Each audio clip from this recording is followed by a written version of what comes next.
I kicked my brother and his wife out over a joke she made about my kids and my late wife, and now half the family thinks I'm the bad guy, but I don't regret it at all. I, 36 male, am a single father to my 2 kids, who we'll call Gabriel, 17 male, and Becky, 14 female. Their mother, my wife, passed away 8 years ago after a long illness. Obviously, this was devastating for our family and we're still recovering from the loss even now. I haven't remarried or even bothered seriously dating since my wife's death, as I don't think I'll ever love anyone like I did her ever again. I miss her dearly, but I am content being single if she's not around.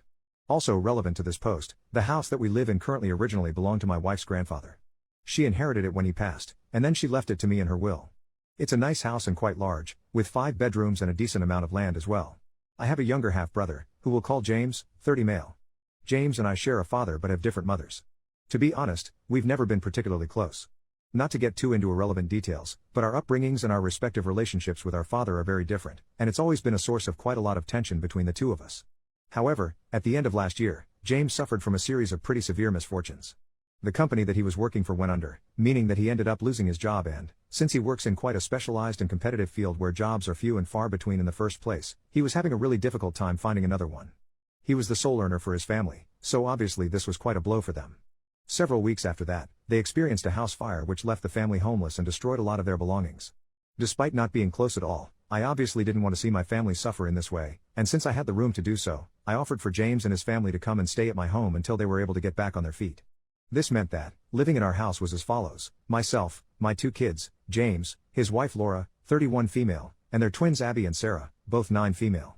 It became apparent very shortly after they moved in that we have very different lifestyles and perspectives on things.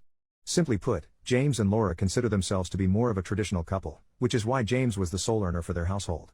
They both believe that it is a man's duty to go out and work while his wife stays at home and tends to the house and the children.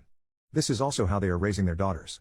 Let me be clear, if they want to live this way and it works for them, then power to them and they're well within their rights to do so. However, this isn't how I run my own household. Both of my kids have always been taught how to do housework, and both have always been actively encouraged to pursue whatever careers they want in the future. I was aware of our lifestyle differences before they moved in. However, I had not been anticipating it becoming an issue of any sort. However, around a month into them living with us, I noticed that James and Laura were starting to try and push their ways into my family. For example, on nights when it was Gabriel's turn to do the dishes, Laura would tell him he shouldn't be doing that and would ask one of her own daughters to do it, or suggest Becky take over instead. I also noticed that James developed a habit of asking Becky to do things for him that he was perfectly capable of doing himself, such as getting him a drink while everyone was watching TV together or asking her to clean up a mess that he made. I always shut this behavior down when it happened, and eventually sat James and Laura down one night and told them that they're perfectly welcome to live how they want when they have their own home, but this is the way we do things in my house and I would appreciate if they would stick to that while under my roof. They did try to push back a little, but I held firm and they eventually relented. For the next few months, everything seemed fine. There were a couple of instances where Gabriel and James knocked heads over differences of opinions, but it was never anything serious and never went any further than a couple of heated discussions over the breakfast table.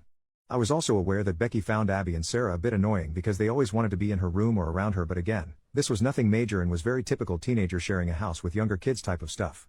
In late July of this year, James finally found another job in his field and they began the process of finding a new home of their own. All seemed great. However, around this same time, I noticed that there was a sort of shift in energy between Gabriel and Laura. He seemed suddenly to be quite uncomfortable around her, never wanted to be alone with her and avoided talking to her in group settings. This immediately struck me as odd because he's usually a very laid-back and friendly kid, so I asked him what was up and if anything had happened. At first he said that nothing had, and that she was just being that way she is and it was getting on his nerves. By this I assumed he just meant that she'd start pushing this idea that, as a man, he shouldn't be doing domestic labor of any kind on him again. I contemplated saying something at the time, but decided to leave it as I knew they'd be moving out soon and it wouldn't be a problem anymore. Fast forward a few weeks, James, Laura and their kids are out for the day. My daughter approaches me and says she has something important to tell me that might make me upset. I asked what was up, and she told me that Laura had told her that the reason I haven't remarried or gotten a new girlfriend yet is because women my age don't want to settle for someone who isn't a real man, and had made a joke that my wife was probably having an affair before she died anyway. Becky also said that Laura told her I was jealous of my brother because he earned everything he had while this house was just a handout. Note, aside from inheriting the house, I have also worked for everything I have ever had, and that she feels sorry for Gabriel because I'm going to turn him into a pussy like me. Obviously, I was already furious at this alone, but I wanted to also speak to my son before I took anything further to find out if anything had been said to him as well. When I asked him, I found out that Laura had not only made the same jokes to him, but had offered to hire a street worker for his 18th birthday so that he could become a man.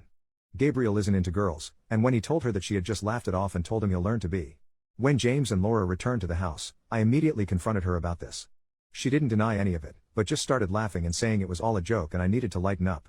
I told her that, not only did I not find it funny but she was no longer welcome in my house if that's how she was going to speak to my children, and that I wanted either an earnest apology or for her to leave that night. They were both outraged at this, continuously telling me to lighten up and get a sense of humor. I told them it wasn't funny at all and gave them the same ultimatum: apologize and mean it, or Laura has to leave. I made it clear that she was the one I had the issue with and that James and their twins could stay if they wanted, but I didn't want her in my house anymore if that's what she felt was appropriate. That night, they packed their stuff up and the whole family went to an Airbnb, where they stayed for a couple of weeks until they were able to move into a new place. Our family have been split on this. Our father is taking James's side, which isn't shocking at all lol, though surprisingly James's mother has reached out to me and acknowledged that what Laura said was inappropriate and she understands why I'm upset, though she thinks I overreacted. The two of them have been very much dramatizing the story about how I threw them out in the middle of the night for no reason. They left at around 7 p.m. and went straight to the Airbnb, so in a lot of their friends' eyes, I'm the villain in this scenario. I know I did what was right for me and my children, but I am catching an awful lot of flack for it and it is starting to take a bit of a toll. Mostly, I just can't wait for it to be over. Thank you for letting me vent about this all. It felt good to get a lot of it off my chest.